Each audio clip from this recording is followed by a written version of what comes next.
All right, guys, welcome back to another PAWCast.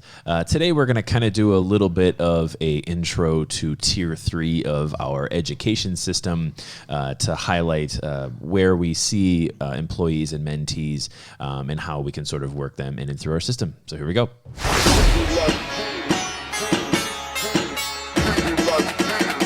Welcome to the PAWCast.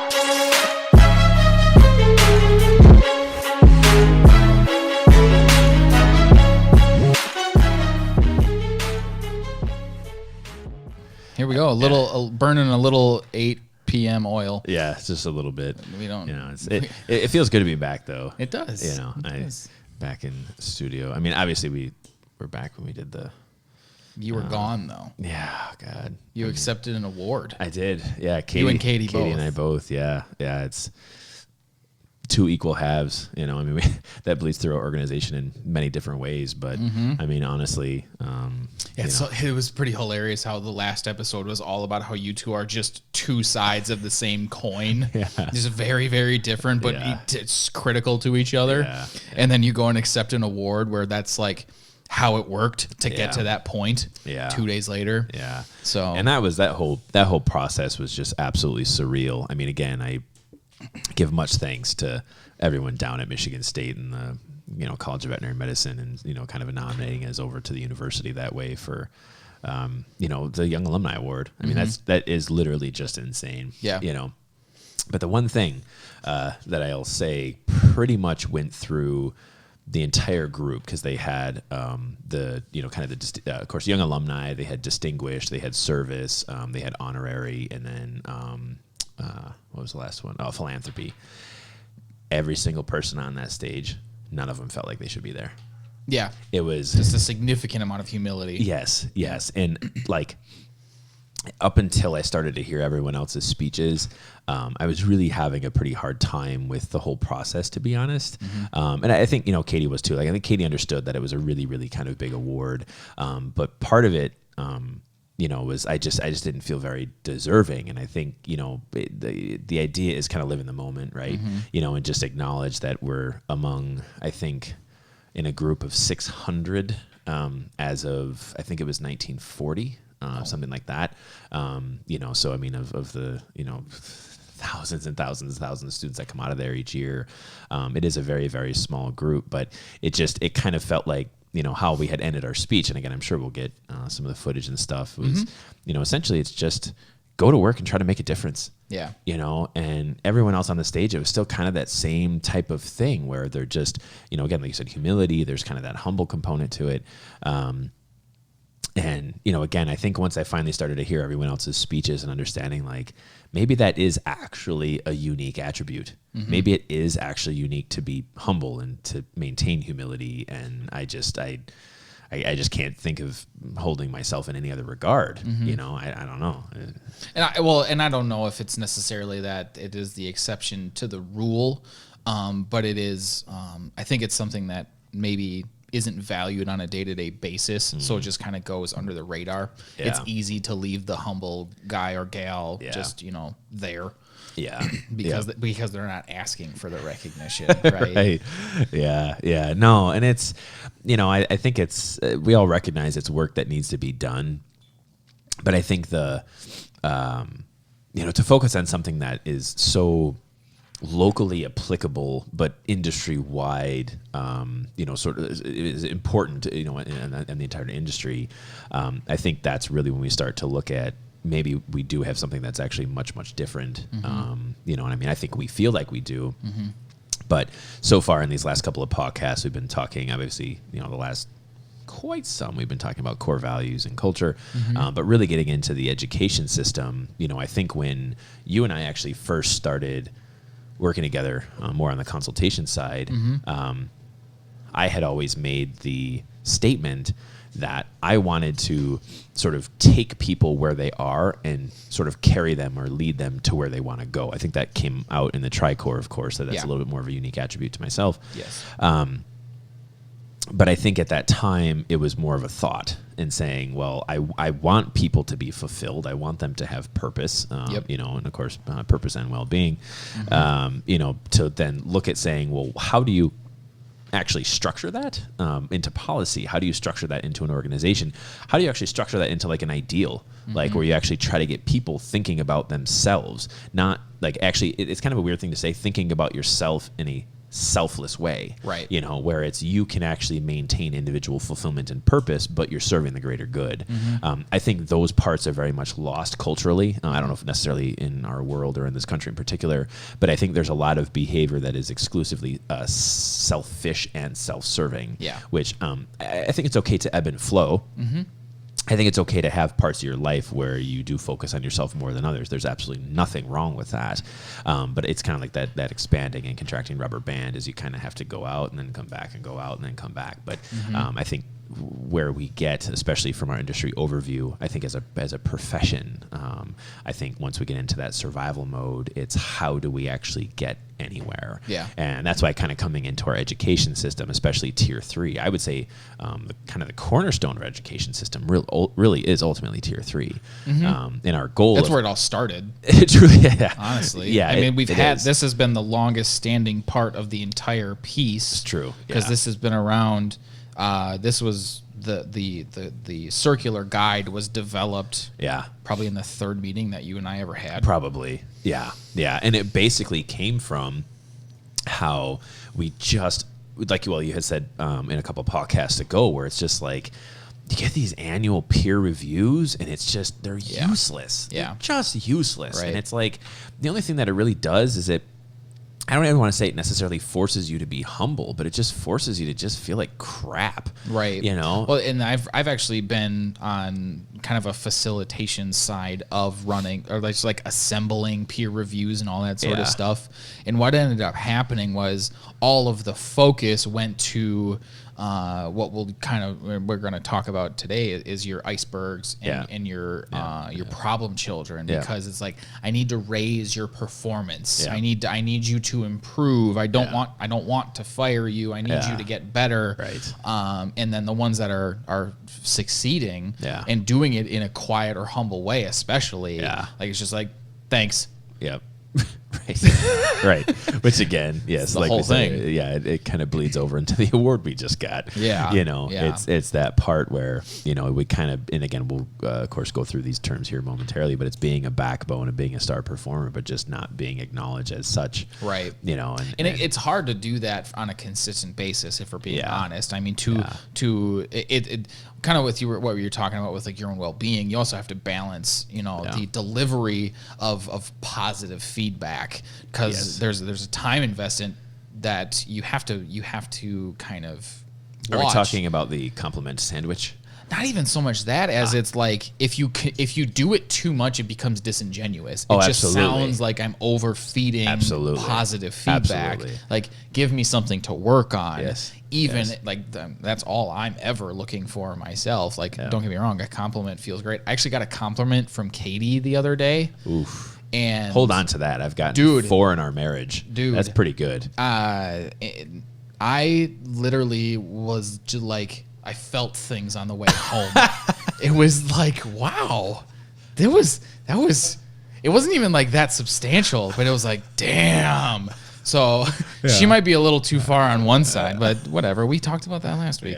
Right. But there's definitely, like, you have to strike a balance. You have to strike a balance when it comes to your own well-being. You have to strike a balance between corporate versus individual purpose. No, I can't. I'm sorry. I felt something on the way home. Dude, like, I'm not kidding. I talk to myself a lot, and I was just like, there was like this inner voice of just keep grinding, man. It's worth it today. Yeah, right. You got a compliment from Katie. Yeah. So I tried to get one out of her before we took stage to accept our award. I had said one of the times she had given me a compliment, I caught 5 roosters. No, listen.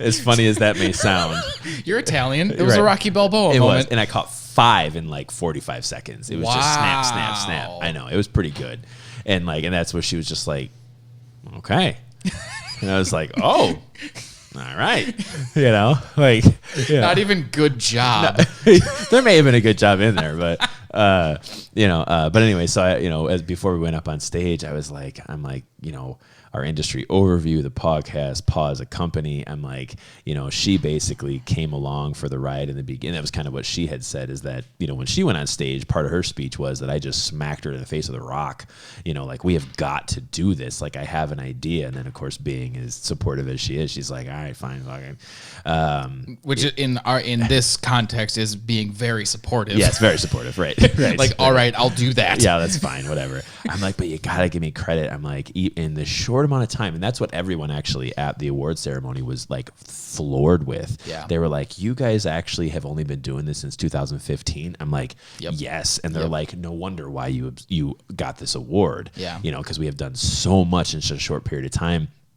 So before we had gone on stage, I said to her, I'm like, you got to give me credit. I'm like, this is pretty cool.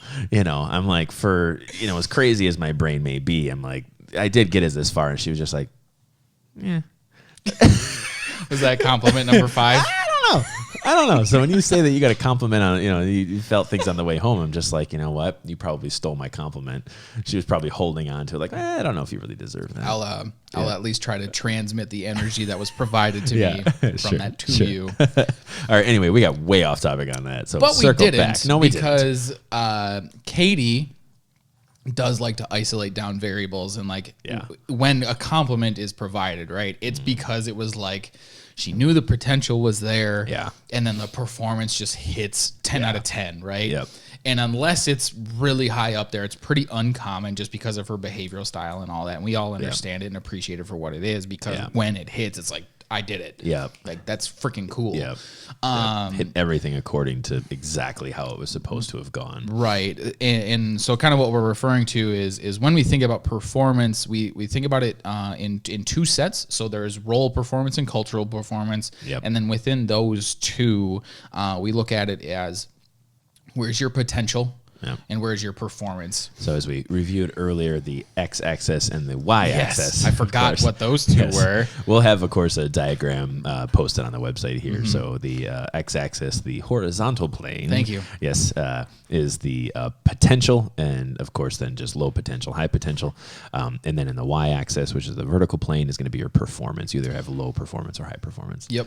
And generally, if you're looking at it just from a curve perspective, up higher right is when you get to the point of a Katie compliment. Yes. Yes. When you have a high amount of potential and a high amount of performance, we call that a star performer. Yes. But just to get the 4 categories out there, so everybody kind of knows as we refer to them in conversation, bottom left, your low performance, low potential, we refer to as icebergs. They're the ones that kind of essentially slow you down, stop you in your tracks. All they're that not sort going of stuff. anywhere. You have to at least veer around them. Yes.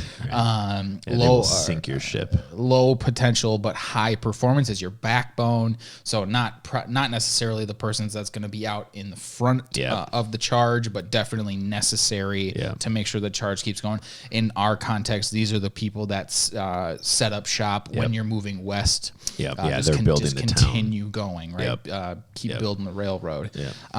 The high potential low performance is going to be our problem children. Yep. So those are ones where it's like you see the diamond in the rough, but you haven't quite gotten it out of the rough yet. Yep. You got to get that performance higher so that you can get into high potential, high performance, which is a star player. Yep. So those are the 4 items that we're going to refer to. And again, we're going to talk about it in 2 different subsets, being 1 cultural, but the one that we'll start with is role, because it's a little more tangible.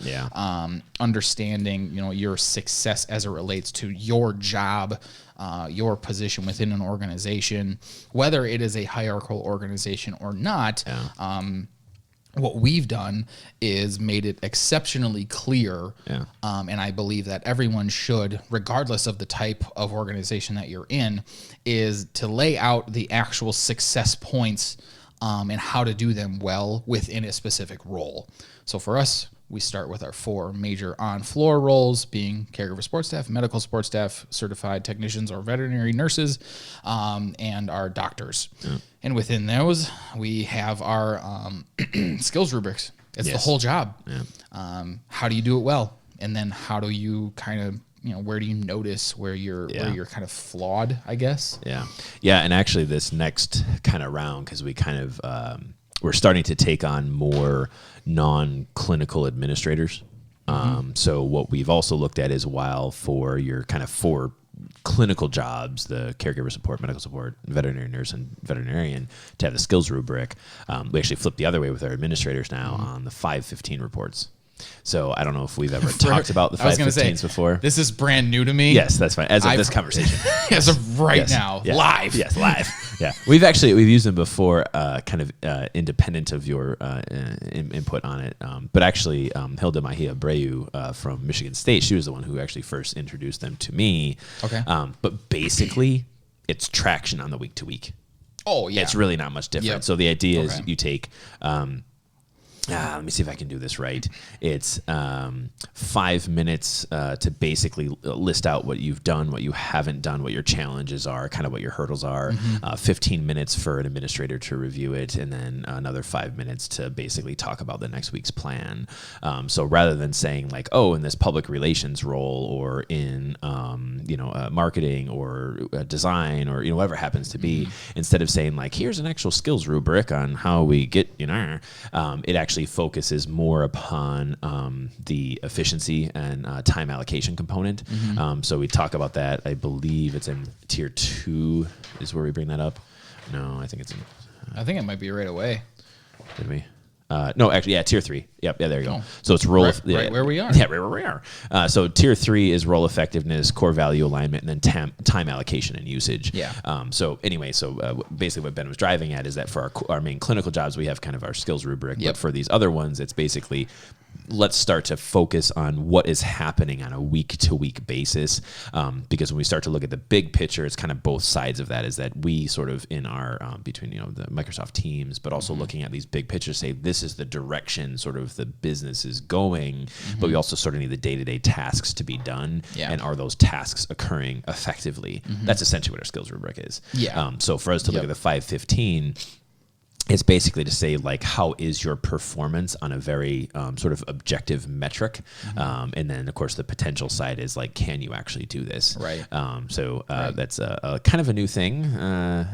It is the traction model, though. For those of you, I've been linking it in our descriptions, but basically it's the traction model is a strategic planning model. I highly recommend you read the book, but it basically just says, what to-dos do we have in front of us right now based on our priorities, and what are the issues that are in front of us, and let's solve the issues so we can get our to-dos done and get our priorities fulfilled.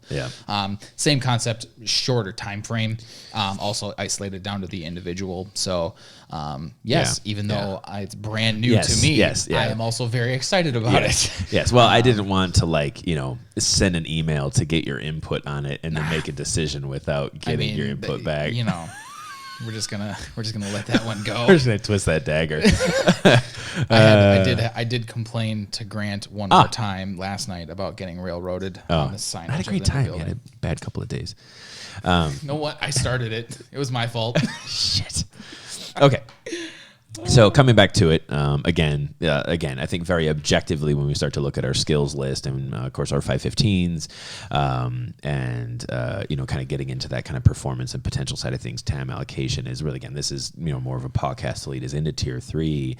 But I think the big thing that has helped us, because this is a very, very just rudimentary 4-block thing. Oh, yeah. And just saying, like, again, I'm not saying everyone is a number, but for the most part, when you start to look at potential and performance, you're going to identify these people as you start to gain accountability within your team. Yeah. Because it's been a while since we talked about core values, and that's the other side that you were going to touch on was one side is the skill, one side is the job. The other side, of course, is cultural. Yeah. And it's there has to be a willingness to have the tough conversation. I will say that, like, it's inherently, I know personally, very, very difficult for me to look somebody in the eye and say, you're an iceberg. It's time for you to go. Right. I don't really have that bone. What we're going to do in our next podcast is bring in Annie, our senior accountability officer, because she's really good at actually having effective conversations that are also direct. Yeah. I guess is probably the easiest way to put it. Yeah. Depending on Katie's availability too, we might throw her in on that as well. But Annie is the one who really helps facilitate the actual effective implementation of these performance reviews and performance growth plans. But it's mostly due to the fact that she's willing to just put herself in front of that person and say what has to be said. Yeah. And it is very awkward. At least, to kind of do it. I mean, she has a degree in, hospital management, as well. So, I mean, for her, it's, part of her additional training beyond that of a technician. But I think I still want to continue to reiterate this on how she is not an office manager. No. We don't have an office manager. I'm as close as it gets, and I'm not an office manager. No, yeah. I have office in a title of mine, but I'm not an office manager. No. I just make sure the cash comes in right. Right. Yep. Make sure the books are rectified day one so that the accountants don't yell at us April 14th. Yes. Yes. By the way, thanks, Mary. Yeah, thank you. Yes, yeah, she does a fantastic job. Actually, I just got a call from them saying, "How much more do you need Mary this year?" I'm like, "This much, a lot." Accounting rules. Anyway, so coming into that, and bringing Annie in next week as our senior accountability officer, that's the role, right? Is establishing primary accountability, and we can put our org chart online as well. I don't actually think that's up yet, but again, just to kind of show how we all sort of link together within the organization.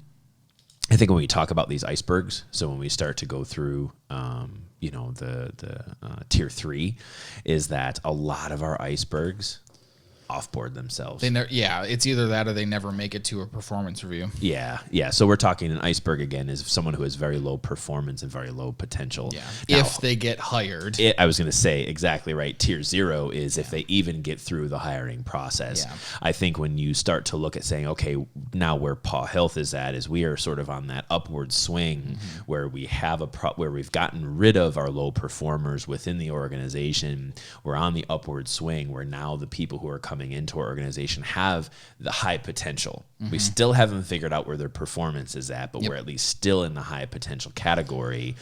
But when we start to look at a practice that is in current operation, and now we're saying, hey, PAW Health has got some pretty cool stuff going on. How do I implement core values? How do I implement the education system?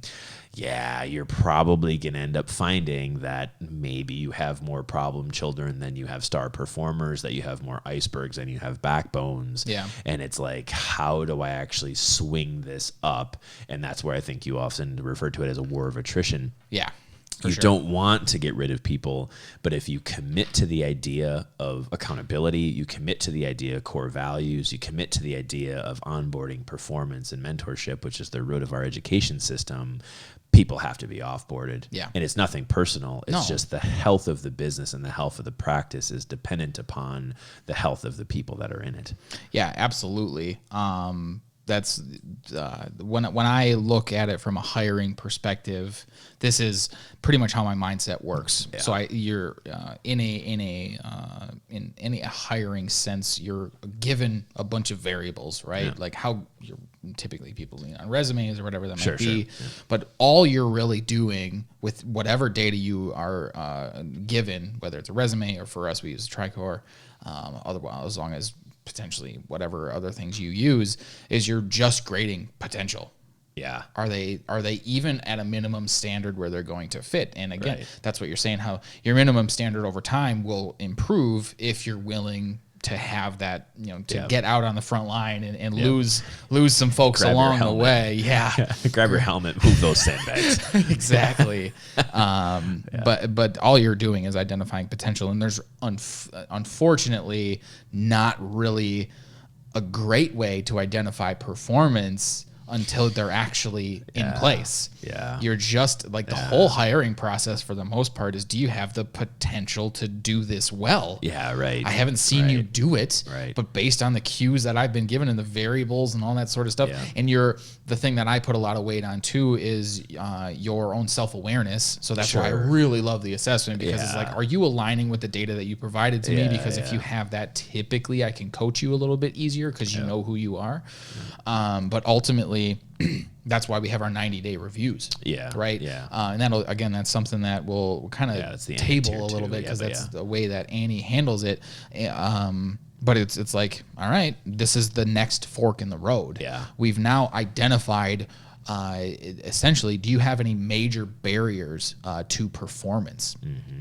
Can we get over those, or have we come to a point where it's time for you to go find something where that's not going to get in your way? It's not because I don't like you. It's not because I think you're a bad person. It's not because I'm a bad person. No. It's just the variables that have been presented since identifying your high potential is that you're low performance. And as we're on an upswing, problem children are really, really hard to continuously manage and improve performance over time. And I think on that, with the problem child or problem children specifically, now again, a problem child is someone who has high potential but really low performance. So they're sitting there and they have the opportunity and they have the potential of really, really doing well. They're just kind of sitting on their thumbs a little bit. Right. I think this kind of is where we're going to start to have the disconnect between the older owner and the younger associate. The older owner and the younger employee is where we start to look at saying, like, the millennials and this new generation coming up, and it's like all they do, they're not performing what I need them to do. This is where when we start to find the cue that ultimately ends up unlocking the problem child. We've talked about it on PAWCast before. They push harder than anyone else. Yes. And that is basically why when we look at hiring these potentials, there's a good chance that when you look at this potential performance diagram, there's a good chance that you're pretty much just going to be hiring problem children all the time. That's what you want. I mean, you're really identifying them at performance level 0. That's really where you're at. Where you're at. Yeah. And they use, like, this person has a ton of potential. Mm-hmm. The one significant barrier that I think we've come across almost in every circumstance, and depending on what makes or breaks an iceberg to a problem child, like you said, is essentially individual awareness. Is can you get over yourself? If you can get over yourself and understanding that when we are in this organization, as we've said it in plenty of podcasts before, check your shit at the door. Mm-hmm. If you can get over yourself and coming into this organization and just being someone who is here to serve the patient, and everything, a thought process to decision that you have, to process that you end up following is just focused on patient care, you are a star performer. Because it becomes so much more accountable behavior. Mm-hmm. You are more respected and trusted within the team. And that is it. That is the solution to all of the problems in our profession, is just getting over yourself and then just really maximizing performance. Which is why it's 50% of this process. Yes. Don't get me wrong. If you are a veterinary nurse or certified vet tech, licensed veterinary technician, whatever you refer to it as, am I going to have conversations about how well you do blood draws? Yep. Am I going to have conversations about how well you're doing urinary analysis, or just the fundamentals of the things that you have been educated on? Absolutely. However, that's on easily on a continuous basis. When you talk about the generational gap, a lot of times that's the heavy focus of, like, they're just not doing it well. They're just not hustling or whatever it is. They just need buckle down and get over it, right?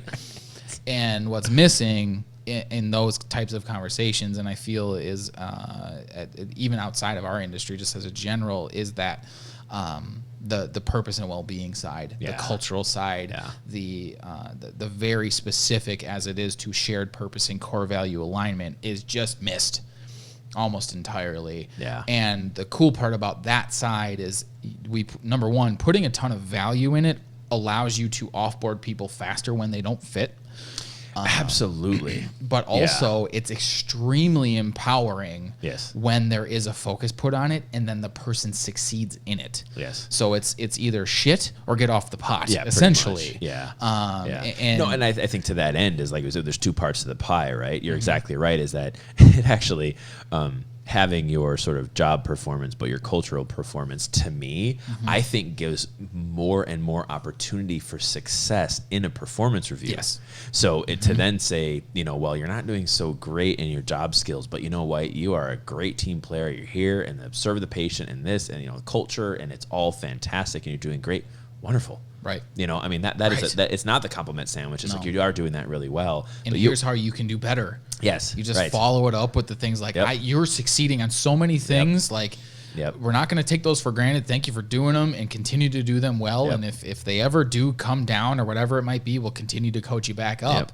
But here's the 4 things where you can even get even better. Right. And you just continue to realize success. Yep. And that was when I was talking to some of the administrators down at State this last time, is basically I had said, like I kept saying it over and over and over and over and over, is that this is an educational process. This is not a reprimand process. Yes. You know, and I think that's where when you start to have more variables to be judged upon, there's this knee-jerk reaction to say, there's more variables for me to be judged upon. You know, there's more opportunities for me to fail. There's more opportunities for me to get a bad review. Yeah. It's like, no, there's more opportunities for growth. There's more opportunities to do better. Right. You know, and it's not just the glass is half full and optimistic outlook. It's like, no, if you really are committed to individual development, you know, and that, of course, is then tier 4 is the individual development and the industrial development. If you are really committed to this long-term improvement of yourself and this long-term improvement of the business or the industry or whatever it happens to be, this is essentially that foundation. Yeah. You know.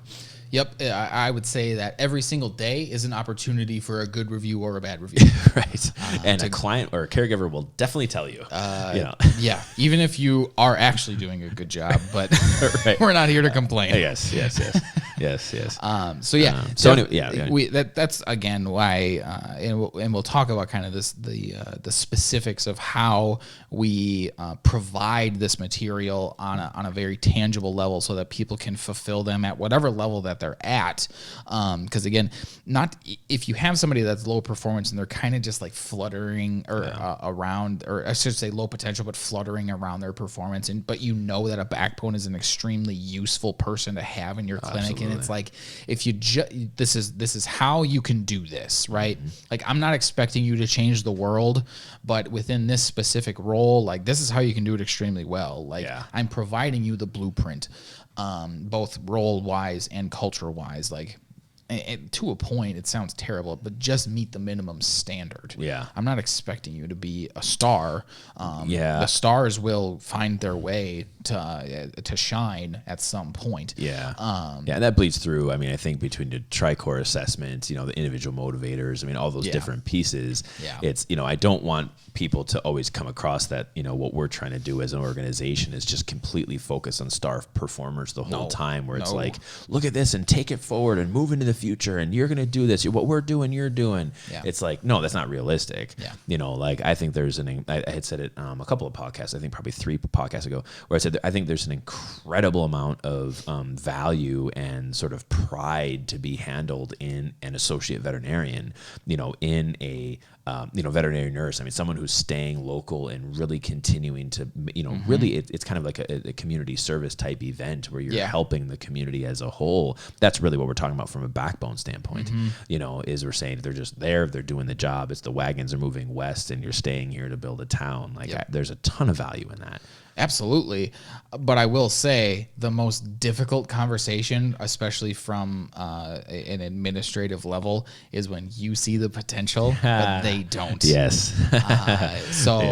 I'm going to soapbox for just a second. It's more based around our mentee who's at KSU, and how, you know, she had these specific behavioral traits, right? And it was what ended up happening was she was coached into thinking she was low potential. And the reason that conversation at the onset and then the continuation, especially with Katie, was so important was because it was like, no, actually, your potential is extremely high. You just haven't seen it yet. And that was one where it went like extremely positively because she was empowered by it, and now she's just chugging along. Performance continues to go up because she's still in school, right? Like, that's the whole point. And she's going from, you know, a potential iceberg of just not really fitting in. Forced iceberg. Right. Told that iceberg. And going from that all the way to star. Like, just with realizing who she is and just saying, this is it. And I'm going to find the place that I fit. Right. So that was a version of a positive. But the other side, and I know we've had these conversations with some different staff at different times, is that we see them as high potential and high at times, especially like, boom, you're star performing right now. And then they somehow convince themselves with no guidance whatsoever that they're low potential and that all they can ever be is backbones. Yeah. And that to me is a difficult road to kind of cross, because there's only so much that you can do as an outside party. Sure. It's the lead the horse to water. Sure. I can tell somebody 100 times that they're great, but if they never tell themselves that one time, okay, then how do we continue to just fulfill at least at a backbone level so that your performance doesn't decrease? Yeah. And we've had some go from star performer to backbone to iceberg. You know, and that's ultimately my fear in those instances, is you can't catch them before they keep down that spiral. Right.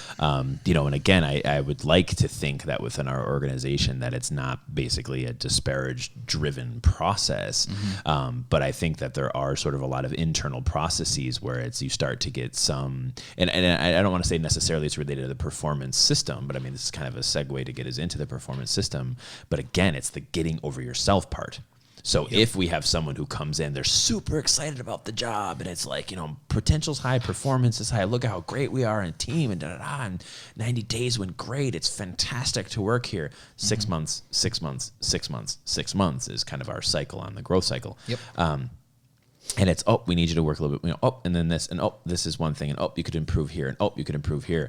I think it becomes this like, you know, all we're saying is that we don't recognize the good job that you're doing. We just, here's these areas that you're really bad at, and you just need to keep doing better. And it's like, but it's that getting over yourself component. It is a environment in which you should be growing. It's not an environment in which there is reprimand. We're just trying to make you that much better. But again, I agree, when you go star performer to backbone, it is fine to go from a star performer to a backbone. It's just, we want you to not go further than that. Right.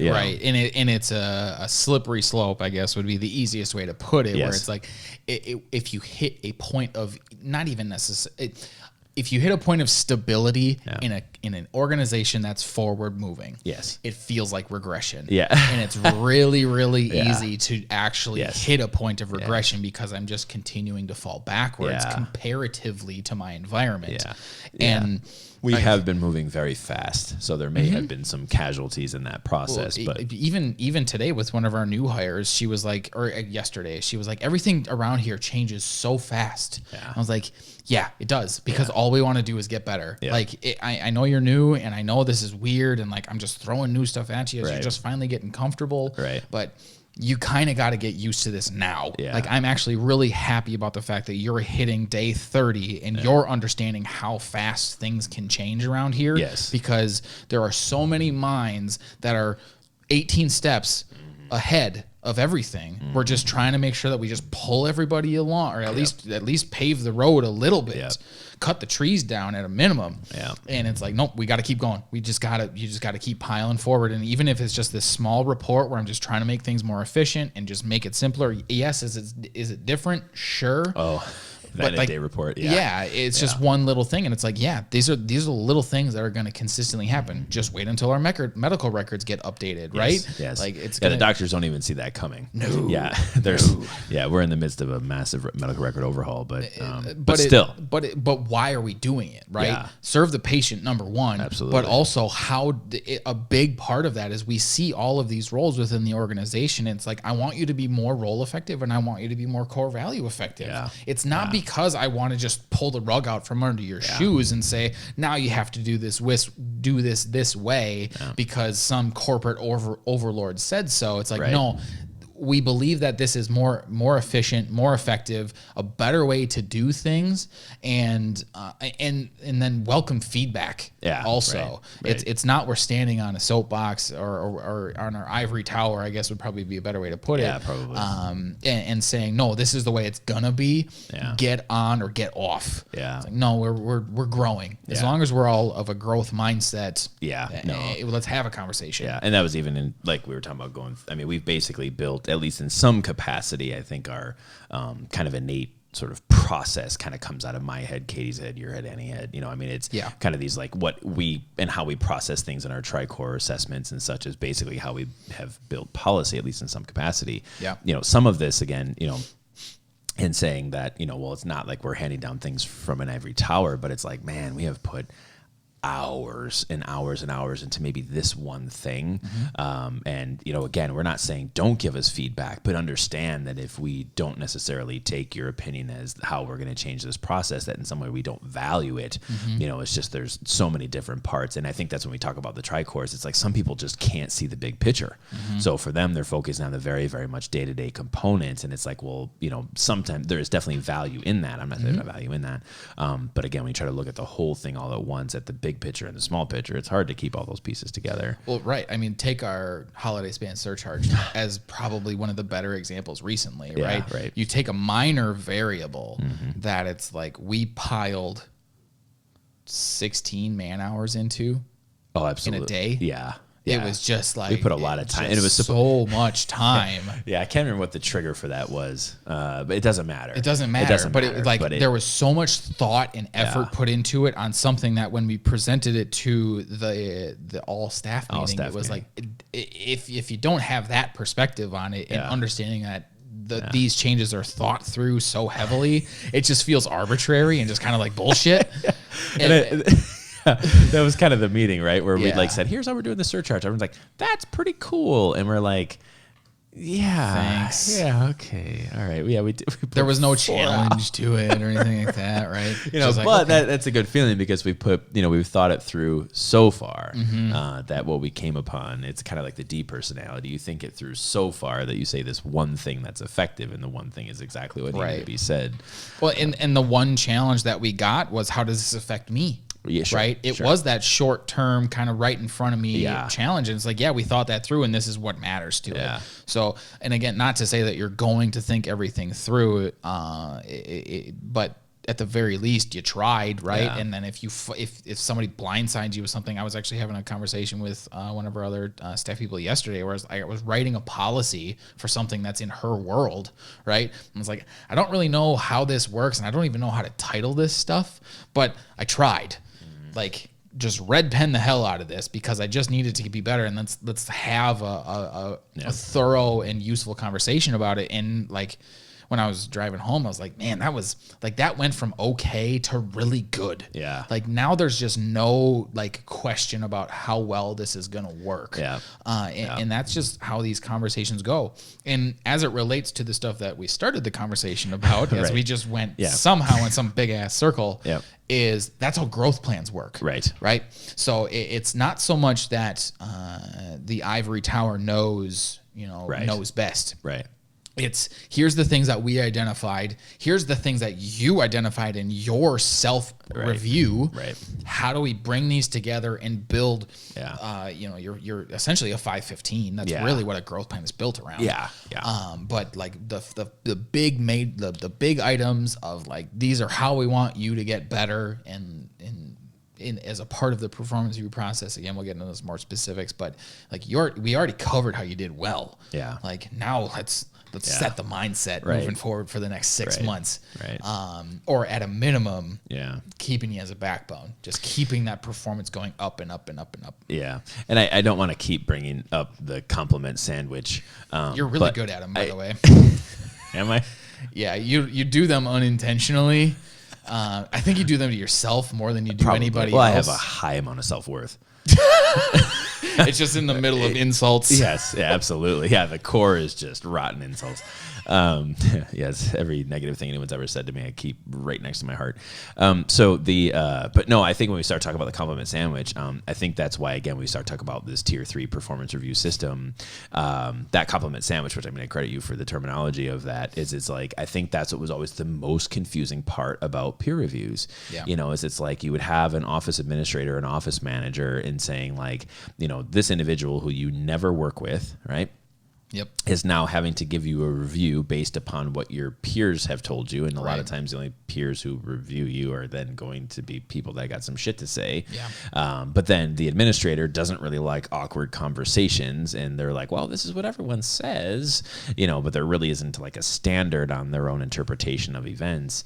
And sometimes there's kind of that hive mind gang up mentality, unfortunately. Mm-hmm.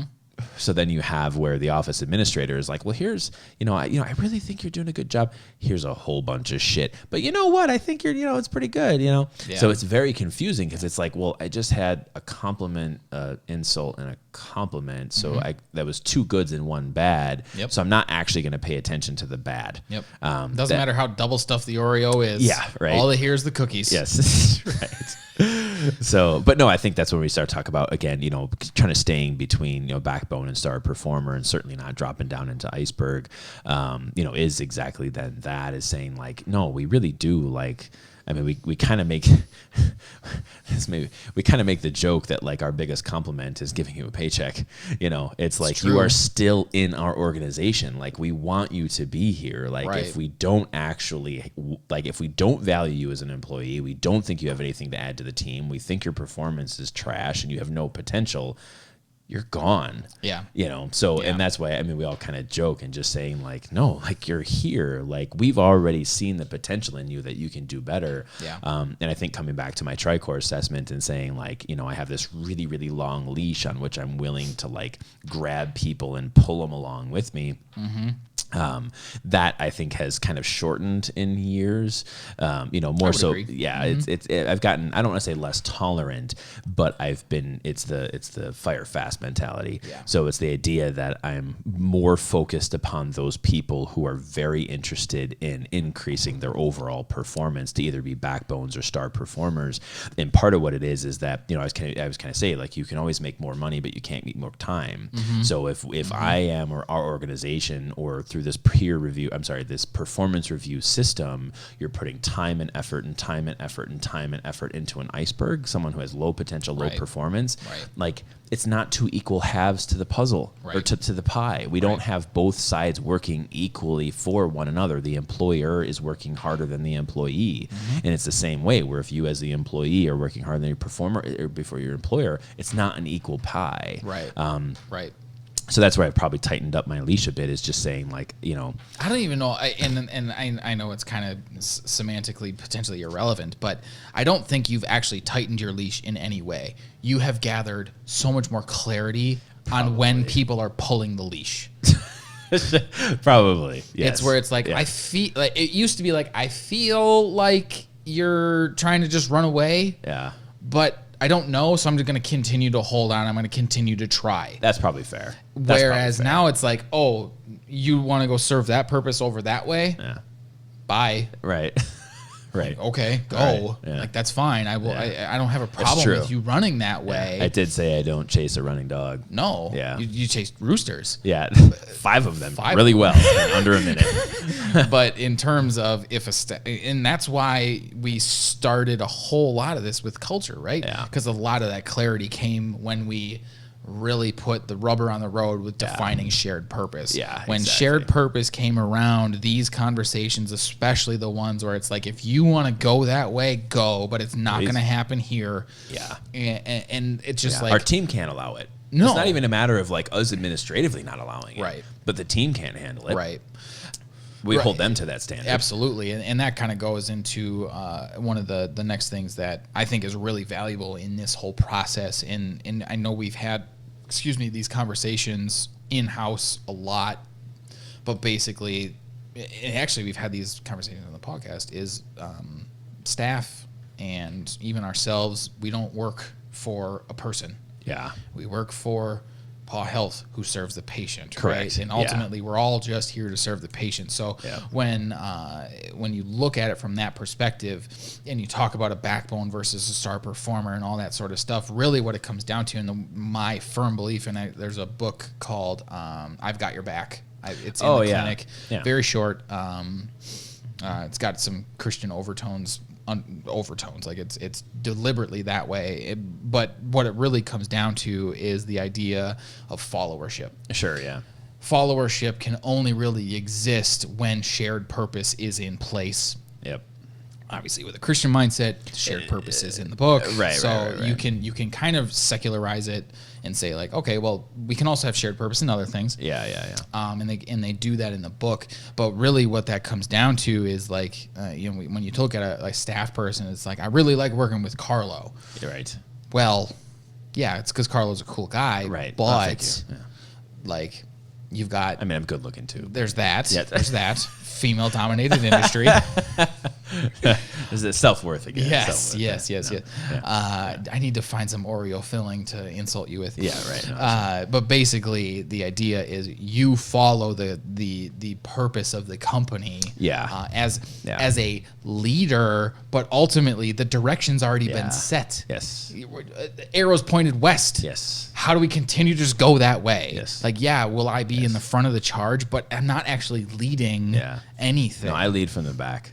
You know? I mean, I think the certainly the award through Michigan State, but I think the more and more that we start to sort of, and certainly PAWCast, but the more and more that I become like publicized in that regard, is saying Carlo and PAW Health is no, you're exactly right. Is that I still pull a paycheck from the company, and it is not my signature on the dotted line. I mean, technically it's the accountant's, but at the end of the day, the reality is there is some value in that metaphor, though. Yes, there really is. Yeah, as I still am an employee of the business, but I'm an employee of the cause. I'm an employee of the purpose, and certainly shared well-being. Yeah, I mean, even if I were to just come up with a metaphor on the fly, right? Like our rebrand, everything was Hexagon based. Like you grab the Hexagon as a shield and you just start running. Yes, absolutely. Right? Like you can hide behind it, and if you know how to wield it, man, it is one of the most powerful things you can have. But if you start just flailing it about or all that sort of stuff, you're gonna get knocked off. Or if you drop it, if it becomes unimportant to you, if the purpose that's in front of you is no longer a part of what you do, you're going to trip, fall, get shot, whatever it is. Absolutely. And it doesn't. No. Without that thing, you naturally offboard yourself. If you in that really, that's what we kind of talk about too. I mean, even when I was talking to Dean Pushner, is that it was like basically when we start to look at offboarding employees, I mean, honest to God, we really haven't fired that many. I mean, in the years there was the original like purchase on set, whereas like you kind of had to scrub, cut some of the fat. Yeah, there was definitely that. I mean, but other than that, no, it has, because we've been so diligent about culture, core values, purpose, our shared well-being, and basically process, and the education system and the whole thing. Even if now we have more clarity in the education system, it was still there in operation. It just maybe wasn't as written. Yes. But now in saying kind of where we're at, it's like, no, people just see like this probably isn't a good fit for me, which, like we had said in previous podcasts, like I value that just as much as anyone who sticks with the organization. Absolutely. Because again, it's time. It all comes down to time. And I still can't, I still have a really, really hard time understanding when we have business owners that are making business decisions based upon sort of the negative influence of staff, as long as you have a common purpose that serves the greater good. Is if you really have, and again, that's where I think for us, I mean, I stand tall with our core values. I stand tall with our education system. I think we've done a really good job with unity and accountability and trust and respect and serving the patient. I think in my mind, it's the only way that leads to the future. And for me, it's like, if you have this shared purpose that is, not necessarily novel, but just very, very pure, I mean, just really honestly driven towards where the industry needs to go. There just isn't really the opportunity or time for anyone else to buck that system. No. And it's just time to go. I'm sorry, you can be happy somewhere else, because there are plenty of organizations within our profession that are inefficiently run, who have inappropriate culture, and I feel sorry for that. But you're only going to be able to help those people when they themselves want help. And even though you and I and a lot of the people that work within the PAW Health organization would disagree and be unfulfilled by that type of an environment, they might see value in it, whatever it might be. They might see the idea of that family environment. Maybe they're significantly lacking in their personal life, and they need that at work. I don't know. It's not my place to put that on somebody else, right? Yeah. But it's the clarity on the front end, and on a continuous basis of like, no, you're not actually gonna get that here. Yeah. If that's what you're seeking, you need to go somewhere else, because that doesn't happen here, and that's on a variety of variables, and each individual kind of has their own take on it or whatever it might be. But it's really about like setting the clarity on the front end. So it's the same as we do for caregivers, right? It's essentially informed consent on an employment basis. Absolutely. That's really all it is. Yeah. It's just being forthcoming with all of your options. Exactly. You know, and just electing those that better, you know, kind of serve your overall, you know, purpose, I guess. And we hope that we have shared purpose. I mean, recently Annie had a conversation just like that, and it was kind of floundering anyways. Whereas a staff person who was hoping to be on one shift but ended up on another one. And our availability really is only here. And considering where your performance is, like, I need you to be with these people because they're better trainers or whatever it may be. And like, there are certain limitations that are in front of us that for you to fulfill the requirements of your growth plan, right? Or not even requirements, just, I don't know the right word, whatever, to fulfill your growth plan. I need you here because I understand the tools that we have in front of us, and this is how you're going to do it well. Right. Wasn't happy with it. And ultimately just decided to offboard herself. Right. And it's like, thank you. Right. Like, not to say that we don't want you here. Not to say that we don't think you're going to be a success in the industry somewhere else or whatever it might be. But you just determined that you're not fulfilled here. And now I can go and work on finding somebody that is going to be. Right. And, you know, do I think that she's going to be a 7-year exit or whatever it might be? Maybe not. I don't know. It's not me.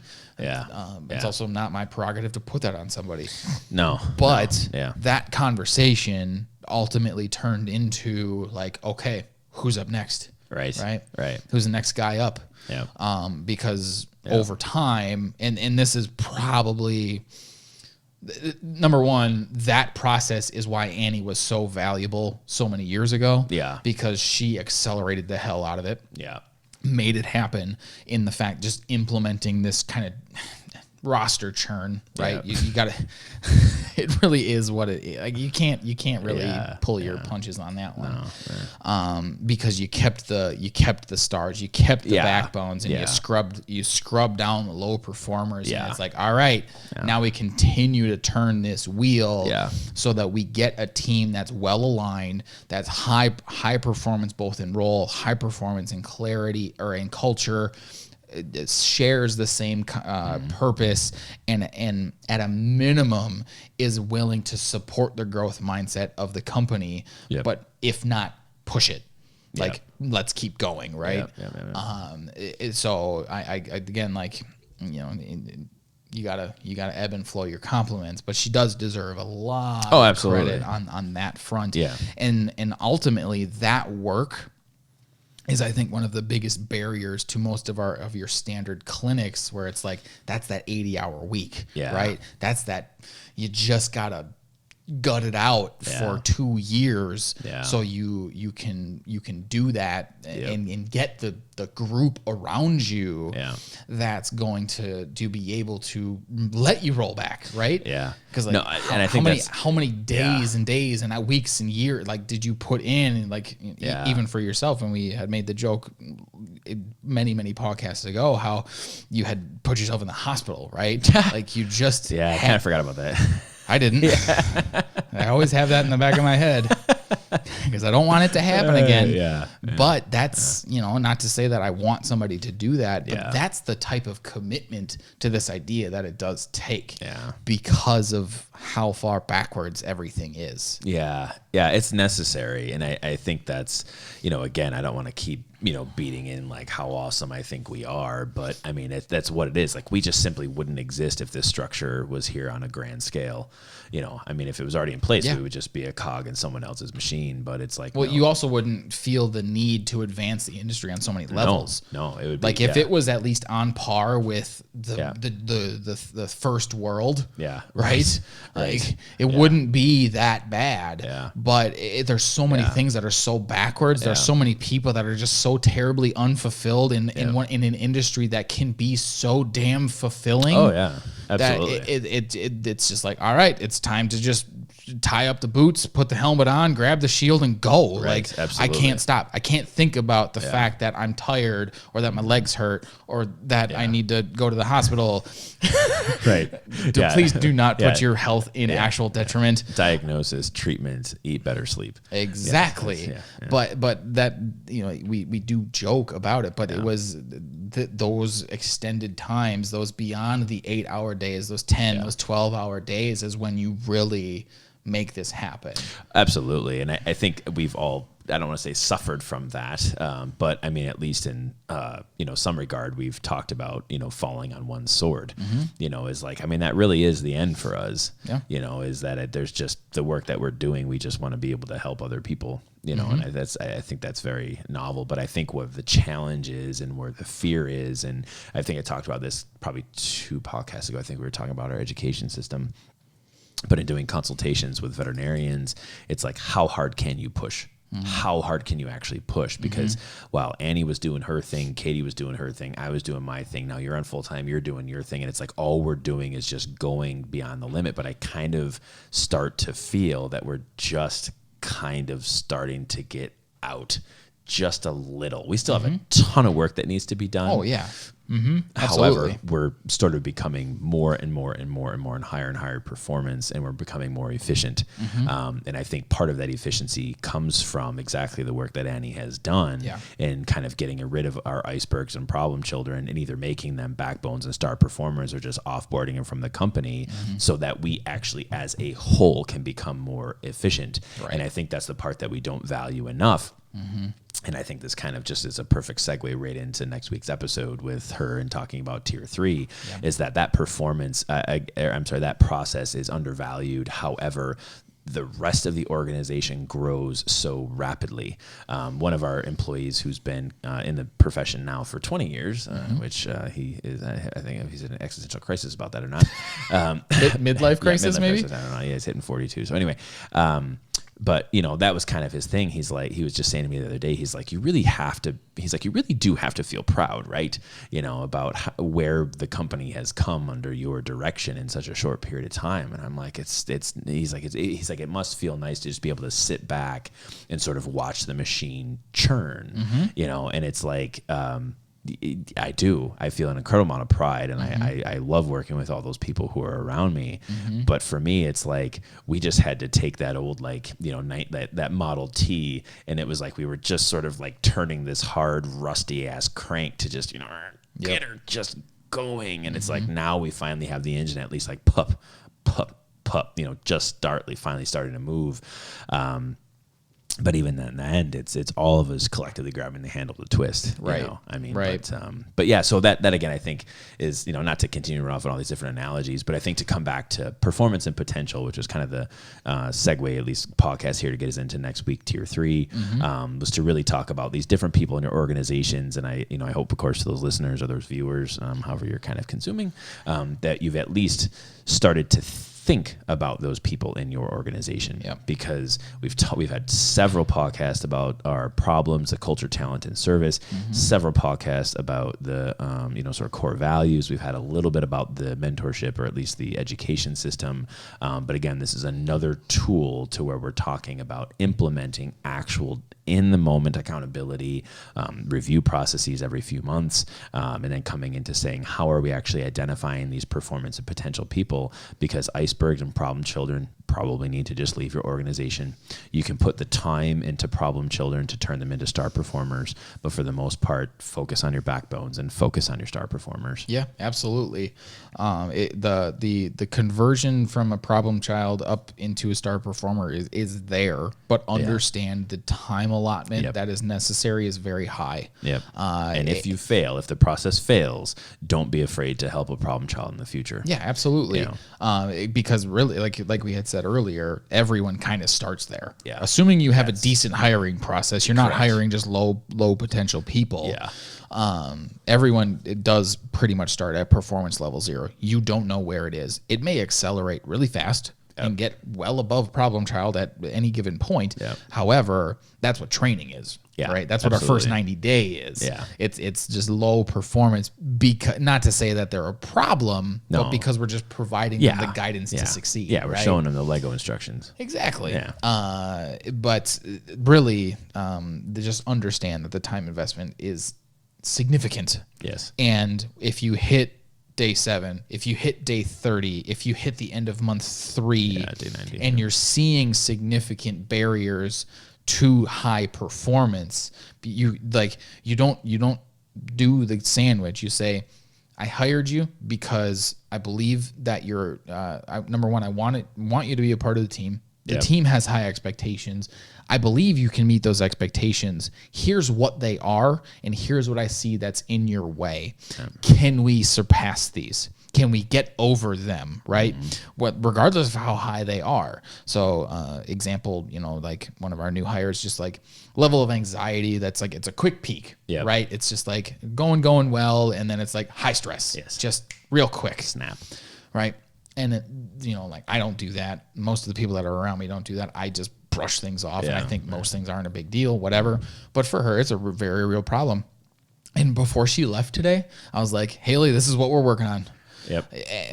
I know we try to not use names, but whatever. Right. Yeah. Like, because we had the conversation. It was like, that's what we're going to work on, is rounding those edges off. Yep. Because that's your biggest barrier to high success in this role. Yeah. She's like 30 days in. Right. Just have the conversation. Absolutely. Just set up the next 60 days. Exactly. Yeah. And now, like, I know what we're going to work on, because if she can fix it in 60, then we can go to the next thing. Don't get past the first 40 hours and expect something's going to happen magically at 90 days. Absolutely. Like that first tier 2, that is why that's so important. Identify shit early. Yeah. Figure out if they have that actual potential to jump up into high performance. And if they don't, it's just try to give them the opportunity to continue to succeed. 90 days hits, sorry. And it's not even that sorry is the right word, right? Yeah, it's here's the expectations. Here's the limitations to those expectations that you have displayed in the time that you've spent here. Right. What are you going to do to surpass them? Yeah. It's no longer what's the excuse. It's no longer who are you going to blame. Yep. It's we've set reality. Yep. I'm providing you the opportunity to own your barriers. Yep. What's the solution? Or here's the solution. How are you going to implement it? And if they can't have that conversation, it gets so wildly uncomfortable. And this is really where we're going to talk about some of the really nitty gritty with Annie next week, is they just look at you and they just say, I don't know. And you just say, do you fit here? Right. Right. Yeah. And if the answer is no, great. Yeah. Like, I'm honestly, honestly, no hard that feelings. we were able to hit this point amicably. Absolutely. Like, and if and the other thing too, this is the way that my mind thinks again. I suck at these conversations as it relates to just letting people go. But it's like, do you need 24 hours to think about it? Right. I mean, I got to put some sort of a time frame on it. But I want you to be able to realize a high level of redemption. Yeah. Like if you've just been kind of stumbling or whatever, like I'm going to try and feed. And you and I are similar in that front. Yeah. And that's why we need the Annies of the world, because it's like sometimes we got to just say, no, Ben, Carlo, just let go. Right. Just stop. Right. So I'm actually really excited to have that conversation. Everyone can get to meet Annie. And she'll be really like anxious and nervous because she hates cameras. Yes. But it'll be a great conversation. It's much different to do it like on camera and on. It is. She'll probably just fumble through it. I'll make sure the GoPro is at least 6 inches away from her face. Yes. But whatever. But I think that's a great place to leave off. Yeah, I think so too. Identify your people. See at a, if you need to be a little bit nuanced about it, maybe select some things where they're low performance, high performance, whatever it might be. Just understand that thought process between performance versus potential, and where do your people line up. And start to have some tough conversations, and it's not the worst place to start those conversations because all you're doing is identifying, like, from my perspective, this is where I think you are, and let's start to have a back and forth on getting to, number one, an agreement of reality, but number two, let's just get to some solutions and implementing them. It all comes back to that, and it's all time based, and it's all on So I'm looking forward to next week. I think it's going to be a good time. Thanks, Carlo. It was a pleasure. Yes. Thank you guys all for tuning in. We will see you next week. All right, see you next week.